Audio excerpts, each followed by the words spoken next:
130 years ago, in 1893, Catherine Lee Bates wrote the words that would become the lyrics for America the Beautiful.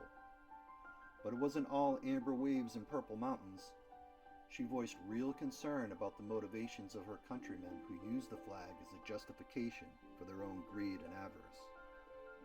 Those thoughts didn't make it into the rendition we sing today in praise of our nation, but her words serve as a testament to the ideal of fairness and community over the base desires of rapacious men. Also, in 1893, and in another testament to the power of community, just 1 year after the devastating Raymond Fire of 1892, the forward-thinking citizens of Raymond erected the 119,000-gallon Orchard Street water tower. Since 1893, it has stood as a sentinel against the possibility of another fire disaster. Through the freezing cold of winters and the baking sun of summers, the Orchard Street tank has weathered over 500 seasons in service to the town. However, the inevitable march of time has finally come calling for the legacy left us by our predecessors, and the Orchard Street Tower must come down. A proposal to demolish the Orchard Street tank and the 156 tank was not approved by voters last year.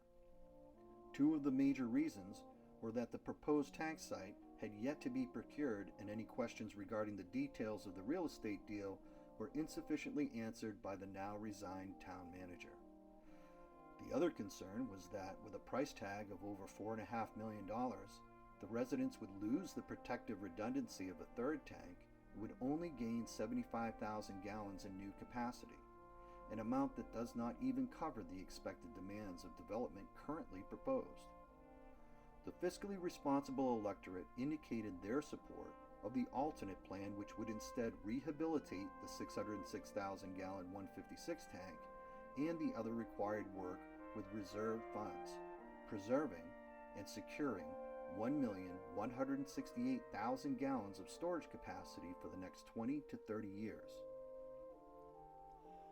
The details of these warrants and how the funds will be expended are being finalized, and an educational and informational program will be implemented to make sure the voters are fully informed, so we can then move on to the next steps of building resiliency and capacity into the system. So when riding home from work or school, spare a glance up at the Orchard Street tank before it's gone. Think on what our predecessors accomplished in a time of crisis, and show appreciation of their foresight by voting to further our goals to expand and improve the Raymond water system for the generations that follow us. Thank you. Be well.